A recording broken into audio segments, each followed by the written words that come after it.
Damos graças a Deus por mais esta oportunidade que Ele nos concede de poder falar um pouquinho mais do seu amor, da profundidade de sua graça e da sua paz.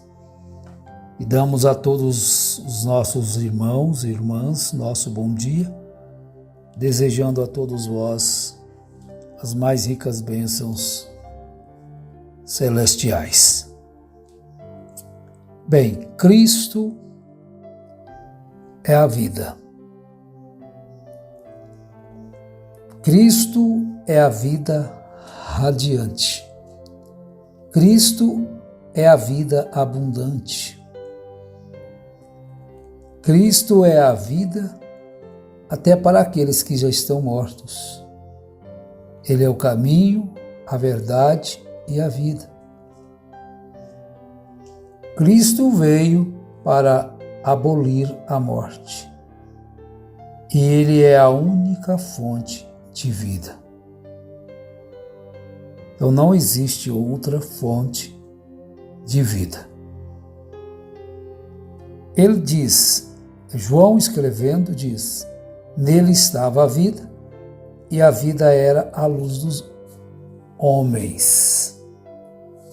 Então, Cristo é tudo, Cristo é por todos e é o único meio de se encontrar vida no Senhor Jesus Cristo. E o próprio Senhor Jesus diz, no capítulo 5 de João, verso 26, assim como o Pai tem a vida em si mesmo, assim também concedeu ao Filho ter a vida em si mesmo. Nós estamos vivendo um tempo em que não precisa temer a morte, pois aqueles que em Jesus dormem, Deus os tornará a trazer. Assim nos escreve Paulo, na 1 aos Tessalonicenses, capítulo 4, nos mostrando que a vida pertence, a vida eterna, tem todos aqueles que creem no Filho unigênito do Pai. E isso é algo que alegra os nossos corações, que faz com que nós nos revigoremos na fé e prossigamos destemidos e com mais alegria. Então, vida radiante. Cristo é. Vida abundante. Porque Jesus diz, o ladrão só vem para roubar, matar e destruir. Eu vim para que tenham vida e a tenham em abundância. Não é uma mesquinhez de vida, é uma abundante vida. É uma fonte jorrando dentro de todos aqueles que vivem esta palavra. Conforme canta o cantor, Valdomiro Silva, eu tenho uma fonte de alegria jorrando no meu coração. É isto. Então aqueles que recebem a Jesus Cristo conforme as Escrituras, ele tem essa fonte abundante que jorra sem parar, em todo o tempo. Em verdade vos digo que quem ouve a minha palavra e crê naquele que me enviou, tem a vida eterna e não entrará em condenação, mas passou da morte para a vida. Olha só, meu irmão, minha irmã, passou da morte para a vida. Por isso, Paulo pôde dizer: pois para mim o viver é Cristo e o morrer é lucro. De qualquer forma, ele está em contato com ele. Não é isto? Veja que antes de Jesus vir derramar seu sangue, fazer essa religação do homem com a vida outra vez, quando as pessoas morriam, para onde elas iam? Elas não podiam subir para estar com o Criador, pois eles partiam, eles morriam aqui na esperança de encontrar, na fé. Quando Davi estava indo morrer, chegando o seu momento, aproximando-se o dia da morte de Davi, deu ele ordem a Salomão, seu filho, dizendo: eu vou pelo caminho de toda a terra. Esforça-te, pois, e sê homem. Eles morreram debaixo de um sacrifício que não podia redimi-los. Podia apenas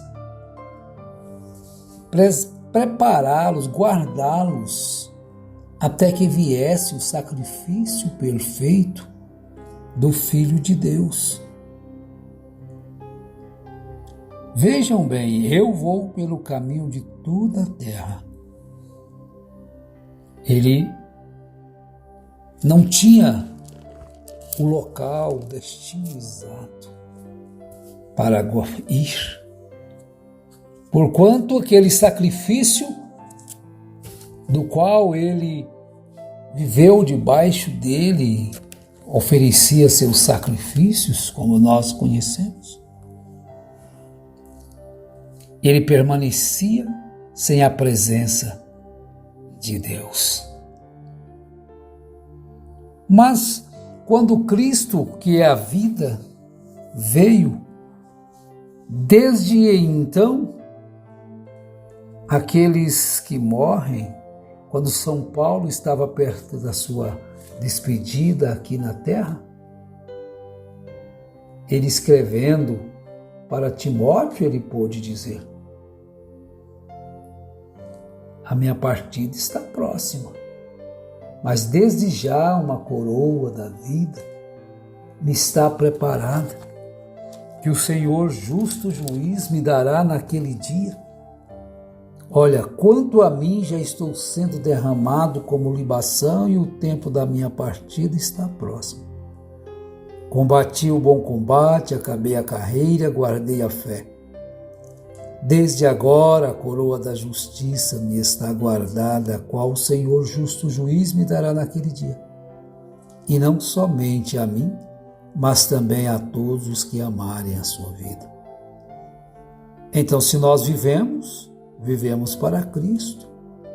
Se nós morremos para Cristo. Então, quando parte, está com Cristo. Porque enquanto estamos aqui agora neste corpo, estamos ausentes do Senhor. Mas quando deixamos este corpo, este tabernáculo, então há um edifício, não feito por mãos, mas eterno nos céus. Oh, mas que consolação tem os nossos corações descansando no poder de Deus. Este poder de Deus que através do Filho amado abriu o caminho para que nós pudéssemos entrar novamente à presença de nosso Pai. Eu sou a ressurreição e a vida, quem crê em mim, ainda que esteja morto, viverá. Então nós não tememos a morte, pois a morte física, ela impera. Essa é uma sentença desde o Éden. mas a morte espiritual, nós já não a tememos. Este corpo aqui, sujeito às intempéries, às dificuldades, às dores, às preocupações, aos anseios que às vezes nem são alcançados, ele não poderá chegar ali. Ele é o corpo do pecado. Mas Jesus é a vida eterna. Romanos 5:21, o apóstolo escreve assim: para que assim como o pecado reinou pela morte, também a graça reinasse pela justiça para a vida eterna, mediante Jesus Cristo, nosso Salvador. Essa única fonte da vida. Quem tem o Filho tem a vida. Quem não tem o Filho de Deus não tem a vida. Mas nós caminhamos firmes nesta promessa, firmes, confiantes de que a morte não pode nos reter, de forma alguma. No momento certo, nós estaremos na presença do Senhor, pois nós carregamos em nós o seu Espírito, fazemos parte do seu reino glorioso, porque nós sabemos que já passamos da morte para a vida, porque amamos os irmãos. Quem não ama, permanece na morte. Então você pensa, você saiu da morte para a vida ou ainda está vivendo para a morte? Quem não ama permanece na morte. O fruto do pecado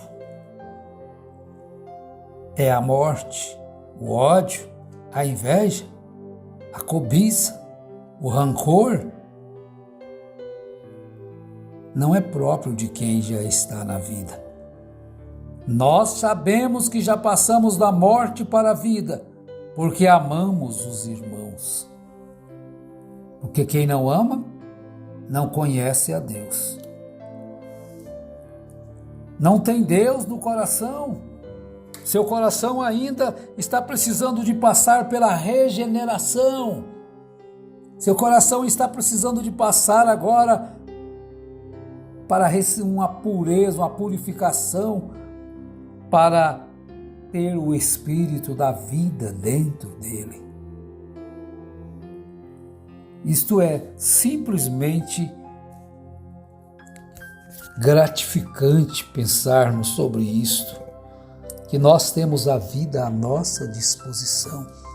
O ladrão veio, roubou a vida de Adão, roubou a vida da humanidade. Cristo veio trazer novamente esta vida. Veio conquistar a morte para nós. Isto é algo para nós meditarmos um pouquinho. Veja que Paulo escreveu na segunda carta a Timóteo, no capítulo 1. Vejam bem, o versículo 9 diz que nos salvou e nos chamou com santa vocação, não segundo as nossas obras, mas conforme a sua própria determinação e graça que nos foi dada em Cristo Jesus antes dos tempos eternos. Preste atenção nisto. Ele não vai te salvar. Ele já te salvou.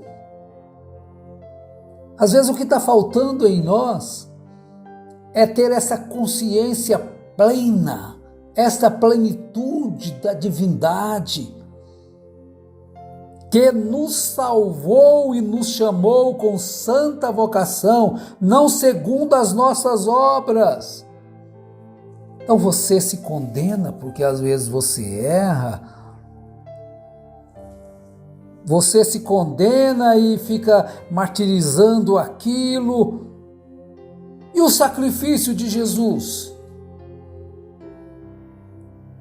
Ele já te salvou, mas não foi por causa das suas obras, mas conforme a sua própria determinação e graça que nos foi dada em Cristo Jesus antes dos tempos eternos e manifestada agora pelo aparecimento de nosso Salvador Cristo Jesus, o qual não só destruiu a morte, mas trouxe à luz a vida e a imortalidade mediante o Evangelho.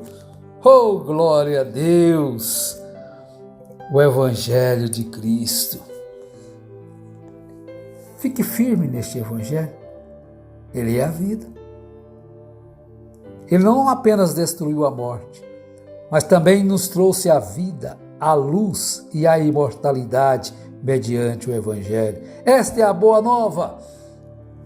Cristo Jesus nos salvou da maldição do inferno, nos livrou desta morte, da corrupção. Graças damos ao Senhor por isso. Dê glória a Deus. Se alegre na presença do Senhor. Exulte de felicidade, pois Cristo venceu a morte por nós. Deus te abençoe, te fortaleça e te enriqueça desta graça maravilhosa em nome de Jesus Cristo. Amém.